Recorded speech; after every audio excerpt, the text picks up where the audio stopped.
Canal Livre desta semana conversou com o ministro da Comunicação, das Comunicações, Juscelino Filho, do União Brasil. Entre os assuntos discutidos, temas polêmicos como a regulamentação da inteligência artificial e a taxação das chamadas Big Techs. O ministro falou a respeito de como o Congresso vem lidando com leis que dizem os limites do que pode ou não ser publicado em uma rede social e de que maneira a internet pode se tornar um local mais protegido. Acompanhe um trechinho.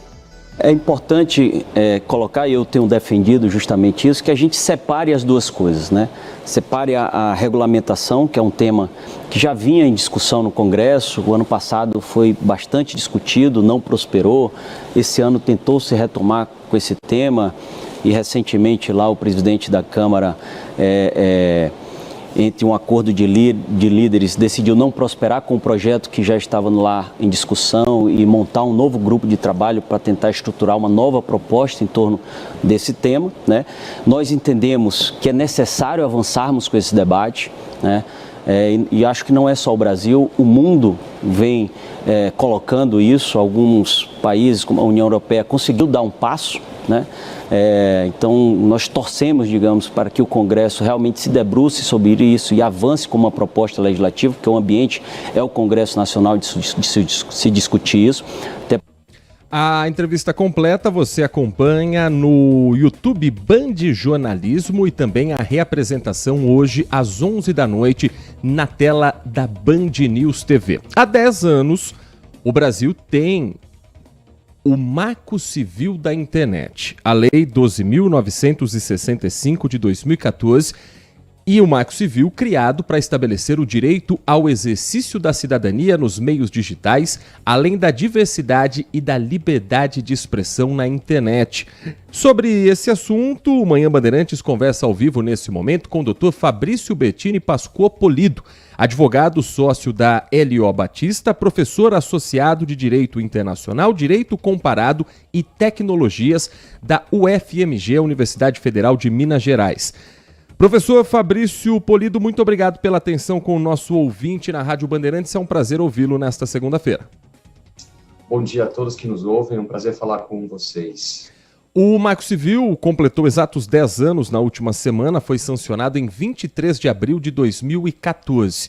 De lá para cá, o mundo mudou, a internet mudou e o Marco Civil da internet precisa também acompanhar essas mudanças? Bom, acho que é importante pensar na relevância do Marco Civil como uma das pioneiras leis brasileiras para regular o uso da internet e também estabelecer o ambiente de direitos para os usuários no Brasil.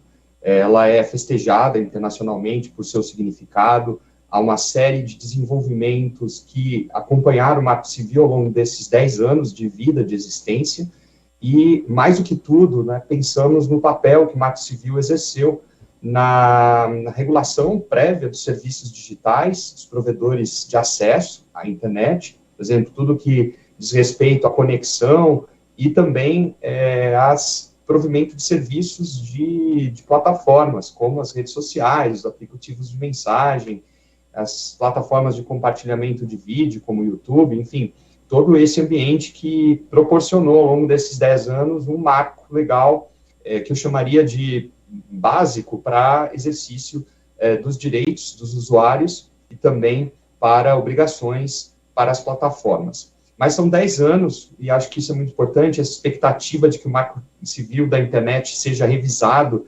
também, tanto do ponto de vista legislativo, como aquilo que já foi decidido pelos tribunais brasileiros nesse campo. Então, há uma expectativa, sim, de que ele acompanhe esse trabalho. É uma lei, como eu disse, pioneira no mundo, porque ela foi também exportada para outros sistemas que entenderam que regular a internet também seria um papel de apresentar essa base de direitos para os usuários, como a privacidade, como a liberdade de expressão, como o direito de acesso, que é fundamental nesse campo específico, a neutralidade de rede, ou seja, evitar que, eventualmente, a rede, o tráfego de dados, seja basicamente limitado, ou sobre esse tráfego sejam impostos limitações, restrições, que truncariam, né, fragmentariam a internet como nós conhecemos. Então, os pilares da liberdade de expressão, privacidade, neutralidade de rede continuam muito presentes. E é claro que hoje, né, pensando já no ambiente dos últimos anos, de disseminação de notícias falsas, discurso de ódio,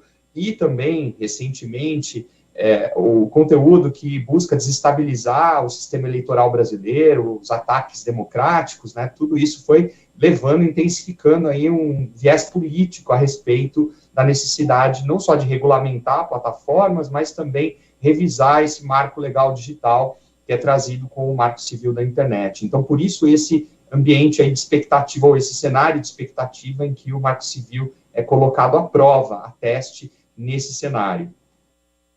Doutor, muito obrigado pela participação aqui no Manhã Bandeirantes.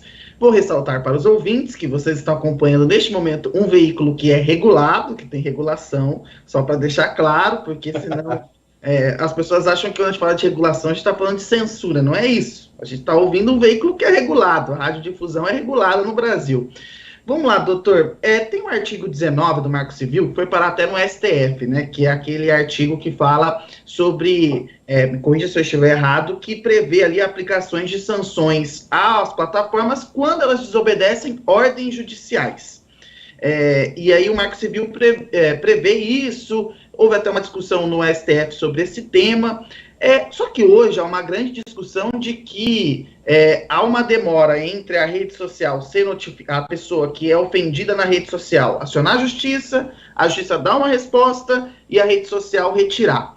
E aí muitos falam que esse artigo 19 foi tipo uma autorregulação, que deu liberdade para que as próprias plataformas fizessem a moderação dentro das suas redes. Que ponto que nós estamos sobre isso? Porque essa é uma discussão que é importante, porque a gente não está falando aqui de impedir que a pessoa se manifeste, mas a gente está falando de discurso de ódio, preconceito, racismo, homofobia, ataque à democracia.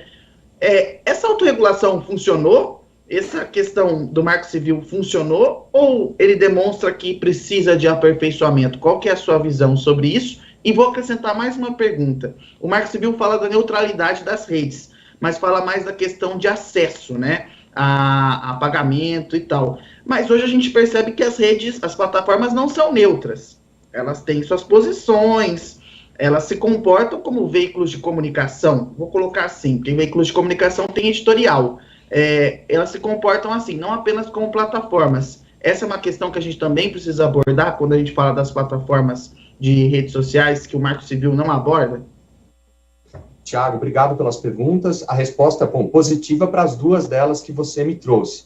A primeira, porque, de fato, se nós acompanharmos a evolução do Marco Civil, da forma como ele foi aplicado pelos tribunais e da forma também que ele foi aplicado pelas próprias plataformas, né, pensando no que você trouxe a respeito do artigo 19 do Marco Civil, para aquele que nos ouve, o artigo 19 é considerado um dos pilares do Marco Civil no que diz respeito à responsabilidade de provedores como plataformas, serviços de redes sociais, aplicativos de mensagens, compartilhamento de vídeo, enfim, tudo aquilo que é o que nós conhecemos hoje como conjunto de serviços digitais aí disponíveis para os nossos usuários.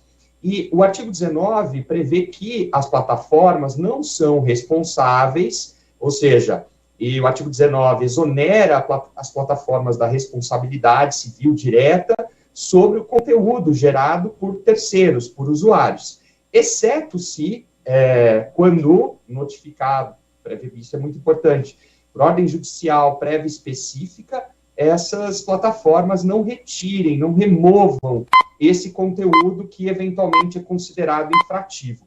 Então, vai muito mais além do que aqueles casos envolvendo um conteúdo eventualmente difamatório, ou seja, um conteúdo que foi utilizado para prejudicar a honra de terceiro ou algo parecido. Por quê? Porque o Marco Civil partiu da ideia de que não seria possível, nem pelas plataformas, nem pelo judiciário ou administração pública, ou quem quer que seja, estabelecer censura prévia sobre esses conteúdos, né? E acho que esse é um ponto importante, porque o Marco Civil se ancora, né, se estabelece a partir de liberdades comunicativas e informativas, como a liberdade de expressão, é um direito fundamental dos usuários, isso é muito importante, No entanto, ela veda qualquer forma de censura, salvo se houver, naquele caso específico, um questionamento a respeito daquele conteúdo, e aí sim, a necessidade de ordem judicial prévia específica para remoção desse conteúdo. E é verdade, Tiago, que as plataformas, ao longo desses anos, como principal modelo de negócios, também desenharam as suas políticas de plataformas, ou seja, como as redes funcionariam. E elas estabeleceram, nas suas respectivas políticas, aquilo que nós chamamos de regras de moderação de conteúdo, ou seja, aquele conteúdo que eventualmente está em desconformidade com a plataforma é removido. E é verdade que, em determinadas situações, a remoção desse conteúdo unilateralmente pela plataforma vai gerar, sim, um direito legítimo do usuário de questionar esse conteúdo. Quais são os mecanismos que hoje existem para esse questionamento?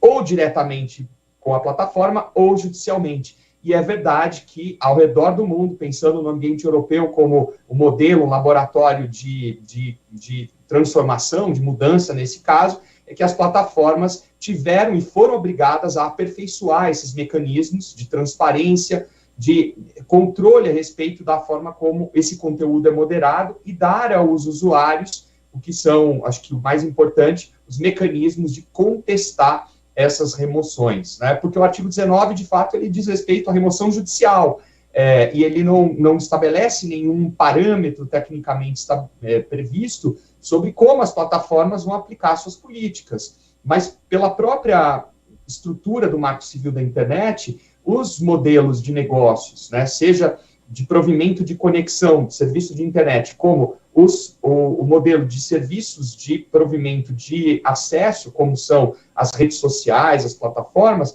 é um modelo baseado no livre desenvolvimento desses negócios. No entanto, ele não é amplo e restrito, absoluto. Ele deve se compatibilizar com outros direitos e obrigações que estão no Marco Civil da Internet. Daí porque o artigo 19, e esse é muito importante, Tiago, abriu um flanco, uma trincheira, né, praticamente, para que esses casos fossem discutidos judicialmente e pressionar as plataformas para que elas modificassem as suas políticas, melhorassem a forma como esse conteúdo é questionado, ou seja, como eventualmente um usuário que se sentiu prejudicado, isso que é o mais importante, pudesse contestar. E nós sabemos que sim, as respostas muitas vezes são automáticas, são tratadas de forma muito lenta, muito demorada, se comparado com, por exemplo, a velocidade de uma medida liminar dada pelo juiz no curso do processo, quando o usuário tenha sido obrigado a judicializar e levado a isso. E isso é o que está sendo discutido hoje no Supremo Tribunal Federal, né, muito pressionado agora por conta dos últimos episódios políticos envolvendo as plataformas, desde o processo do projeto de lei 2630, a lei das fake news, como recentemente esse embate,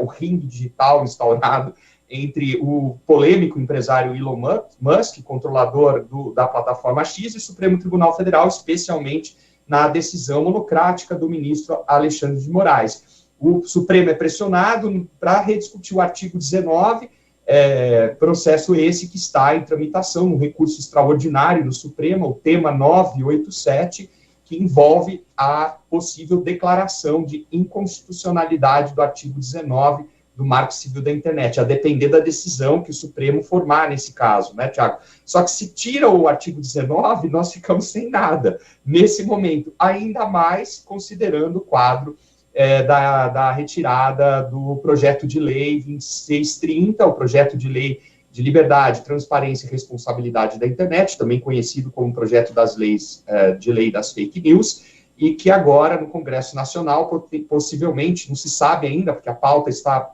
trancada, né, pode caminhar para um novo projeto de lei a toque de caixa. Então, é basicamente isso que acontece. Enquanto o Supremo Tribunal faz um papel, como é o papel constitucional de freios e contrapesos, para também limitar o poder, eventualmente, dos abusos trazidos por decisões de outros poderes, do Legislativo e do Executivo, ele também tem que fazer o controle judicial de casos que são levados ao Supremo.